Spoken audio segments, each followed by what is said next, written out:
Earlier this week, I ranked the main villains of the MCU, and the comment section very loudly proclaimed what it wanted to see next. So today we're going to rank all 23 heroes of the Marvel Cinematic Universe from the worst to the best. Now, I hate to say worst. I think they're all at least good, so it's really good to best. And as I go into this, I'm talking about the main heroes of the MCU in the movie. So they got to be a title character, an Avenger, or a Guardian of the Galaxy to make it onto this list. Now, before I go into my list, go ahead and tell me your list down below in the comment section. Which ones do you love? Which ones do you hate? If you want to throw Netflix characters or ABC characters in there, you can do that too. I just didn't include all of them in my list because I don't want this video to be 50 minutes long. Also, just so you know, I'm re-reviewing the entire MCU leading up to Infinity War. Those videos are dropping on Mondays, and you can check out which ones I've done at this playlist up above. Also know this video is brought to you by my patrons. Because of their support, I'm able to dedicate the time into these videos and also make them better and keep improving. With that said, let's get started. Coming in last place is Quicksilver. Now, we didn't get a lot of time with this character. He starts off as an antagonist in Age of Ultron, becomes an Avenger towards the end of the movie, but we don't have much to remember about him besides the fact that he dies and he's got a really bad accent. And it doesn't help that the X-Men universe did a better and more fun and memorable version of the character. So all in all, he's easily the most forgettable of the MCU heroes. And number 22 is Gamora. For me, she's easily the least interesting of the Guardians of the Galaxy. I don't feel they've developed her character all that much, and they tend to use her character either to develop the characters around her or as the straight man in a comedic setup with the other Guardians of the Galaxy. So for me, she just kind of falls flat as a character in and of herself, even though she's a nice addition to the team as a whole. Number 21 is Hawkeye. Once again, Jeremy Renner's doing a great job with the role, but they haven't quite found the right way to develop him within the team. It's not a great sign when the best development they've done for his character is just having us hang out in his house with his wife. So all in all, I hope that they can find a way to really let him shine moving forward in the MCU. Coming in at number 20 is War Machine. Now, this character has a great back and forth relationship with Tony Stark. Their chemistry is great with both actors, and I prefer Terrence Howard actually in the role. The problem is that they haven't let the character get out of the shadow of Iron Man just yet, so he feels a little bit like a side character as opposed to a main character. Hopefully in the future he'll get to shine. Number 19 is Vision. Now, this is one of the weirder and quirkier characters on this list, and somehow he manages to steal scenes while being really funny and also feeling very different and distant at the same time. We haven't got to spend a lot of time with him yet, but it looks like he's going to be great in Infinity War. Coming in at number 18 is Falcon. Anthony Mackie is so fun and charismatic in this role, but what I love about him is that he respects Captain America, but he's not intimidated by Captain America. That makes him a great partner in these films. Hopefully moving forward, he can break free from feeling like that sidekick to Captain America to being a standalone character. Coming in at number 17 is Star-Lord. Now, my household loves Chris Pratt, and a lot of that goes back to the original Guardians of the Galaxy with that star-making performance as Star-Lord. The problem here, why he's not higher, is I did not love what they did with the character in Guardians of the Galaxy Volume 2.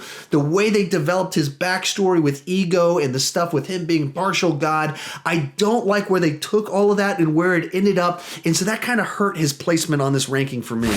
At number 16 is Scarlet Witch. Now, this is one of the most interesting characters on the list because she hasn't really gotten to just be the hero yet, because in Age of Ultron, she starts off as an antagonist, then becomes an Avenger and has to deal with the death of her brother. Then in Civil War, she's responsible for kind of the inciting incident in there, and so she's always been this conflicted character, somewhat afraid of her powers and what they can be used. This makes her very interesting. Coming in at number 15 is the Winter Soldier, Bucky Barnes. What makes him so much fun is he's more the anti-hero of the MCU and has once again had a big journey throughout the films, starting off as the guy protecting young Steve Rogers from getting bullied, to becoming a villain in Winter Soldier, to being chased by the Avengers, or half of the Avengers for a little while there. So he's had quite the arc that makes him a very interesting character, but like Scarlet Witch, hasn't gotten that chance to just be the hero yet. I can't wait to see what they do with this character in Infinity War. Number 14 is Doctor Strange. This character in a couple ways mirrors mirrors a little bit of the Iron Man story of the arrogant guy learns humility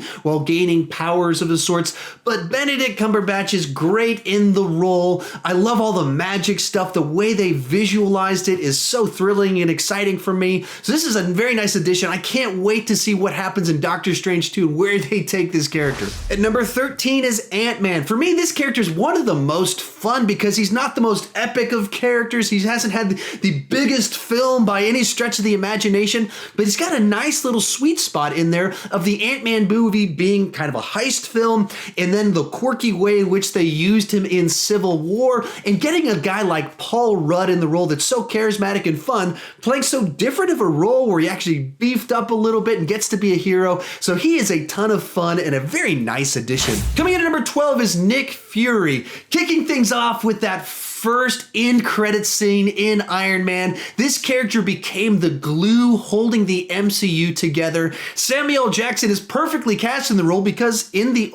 Ultimates graphic novel, they drew him to look like Samuel L. Jackson. Of course, he's so fun, charismatic, has great chemistry with everyone, and brings this whole thing together. I'm gonna cheat here. 10 and 11, Rocket and Groot. These two characters are so weird and out there in left field, they should not work, and they absolutely do. And what's so impressive is both of them get so many opportunities to just steal scenes, and in different ways. So Groot has all these funny little moments with his innocence in the first movie, and maybe one of the most heartfelt moments of the entire MCU with the "We Are Groot" moment. And then he gets to be Baby Groot, where he's dancing and he steals the end credits of that movie with so many quirky, cute moments in the second movie as well. And then Rocket Raccoon on the opposite side is a bizarre character that is one of the most damaged and conflicted characters that we have because he's so broken because of his backstory that makes him so self-destructive and that makes him so fascinating, and he plays so nicely off this innocent big gigantic tree character. So you take two weirds, put them together, they're even better together in two very fun characters. Coming in at number 9 is Thor. This one is a little bit tricky because it seems like they've struggled to know exactly what to do with Thor, because if you compare the first Thor movie to Ragnarok, big gigantic character change in there. At the same time, Chris Hemsworth is so good in this role. He just obviously looks the part. He's so funny. He can be the bravado as the god of thunder. He can be the fish out of water comic guy, and he can be the weird comedy of Ragnarok. He's the full package. So even though the character's pretty uneven, he's still a ton of fun to see on screen. And number 8 is Spider-Man. With this character, we finally get the high schooler, the teenager perspective on the MCU. And in that, he's naive, he's a little bit out of touch with the reality, he's starstruck, he's wanting to film his little stuff, and this just gives a neat take on the entire thing where he's got high school friends, he's doing high school type things, he's got to go to a dance, he's got to meet his girlfriend's dad, who turns out to be a supervillain. So all in all, a distinct, interesting, unique take on a superhero in this universe. Coming in at number 7 is Yondu. This is an interesting one because based off the first Guardians, he wouldn't have been on this list because he was an antagonistic type character, but because there was so much development in that second film, both in his character as well as his relationship with those around him, we get to a point in time where we get an "I am Groot," and we learn that that means welcome to the Guardians of the freaking Galaxy, except he didn't say freaking. And because of all that stuff, Yondu gets to go out not just a hero, not just being restored as a Ravager, but also as a Guardian of the freaking Galaxy. So that was some of the best stuff in Guardians of the Galaxy Volume 2, so he comes in at number 7. Coming in at number 6 is Hulk. Now, for some people, he had a bit of a rocky start because of The Incredible Hulk. That's a movie that I actually liked,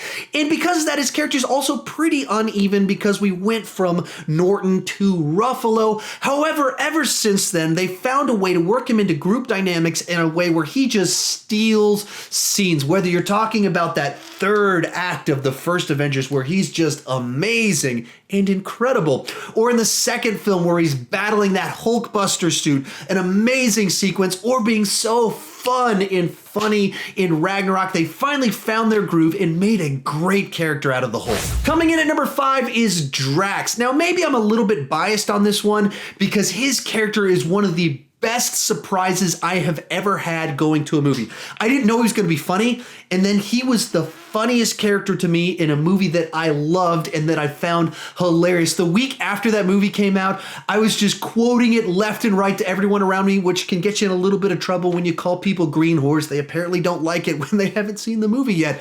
But I just loved his character, and he had depth to him too, that he had this backstory of losing a family, and through the events of Guardians of the Galaxy, gains a new family, and then you see the extension and continuation of that in the second film as he has these weird, bizarre relationships with people while still being really, really funny. So for me, this is maybe the most quotable of the characters in the entire MCU, and one that I just love. And number 4 is Black Widow. What's interesting about her is she started off as a fairly minor character in Iron Man 2, and they found ways to just keep developing her a little bit in each film and giving us a bit more information, helping us understand where she's coming from, and also in each of the films giving her a standout sequence where she has one of those fight sequences where she wraps her legs around guys and flips them and throws them all around, or that chair fight sequence in the Avengers. They always find ways to make her shine in the action as well as give us just a little bit more information. She's kind of the contrast to Hawkeye, where I feel like they haven't found the right way to develop and give us all that backstory that we want.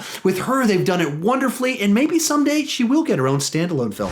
Coming in at number 3 is Black Panther. Now, this is one of the standout characters on this list because he's not really a superhero. He's a king and he's a warrior, and they found a way in only 2 movies to have given him so much to do, where he's the person who's lost his father and he's out for revenge. He's had to be wise and learn from his anger and mistakes. He's been a new king, having to reclaim his throne. He's had to be the philosopher talking about the role of a nation in the world. All this makes for a very developed, interesting, distinct, and unique character within the MCU, and one of the absolute best. Our runner-up in second place is Iron Man.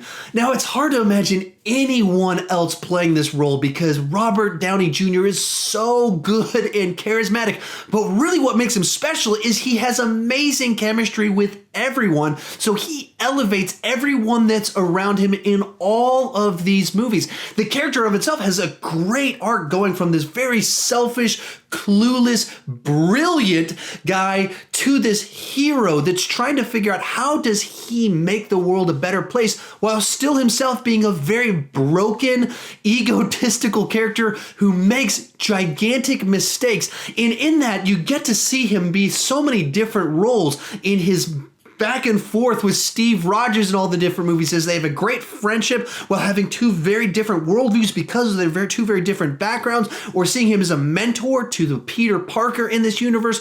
All in all, this is a very cool character that's been able to do some very cool things because of how big the Marvel Cinematic Universe has been, and a great superhero character. But to me, the best hero in the MCU is Captain America, and that all goes back to Steve Rogers, who's a genuinely good character with a rock-solid moral compass that wants to do the right thing, even when he's this skinny, sickly, weak thing. He wanted to go and serve, and to me, that's what makes him compelling. Some people find that a little bit boring because he's too good of a character, but to me, that's the contrast that makes him interesting, where almost all the other characters on this list are broken in some way. He's someone that was rock solid, and then they were able to make him, give him the physicality to be the hero.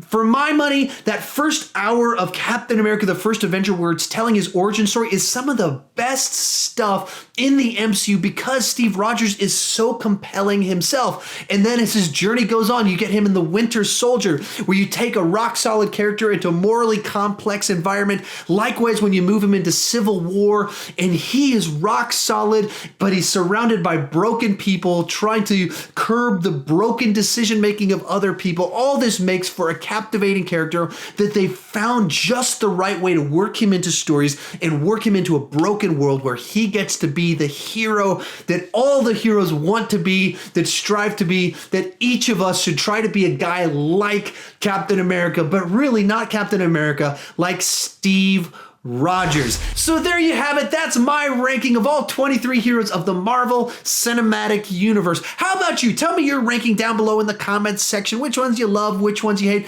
Let's have a nice, lively, respectful conversation about it.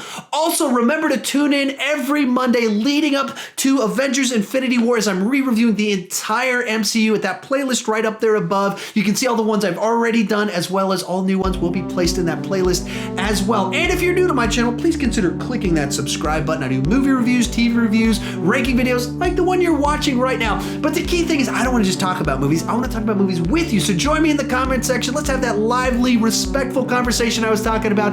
And as always, thank you for watching.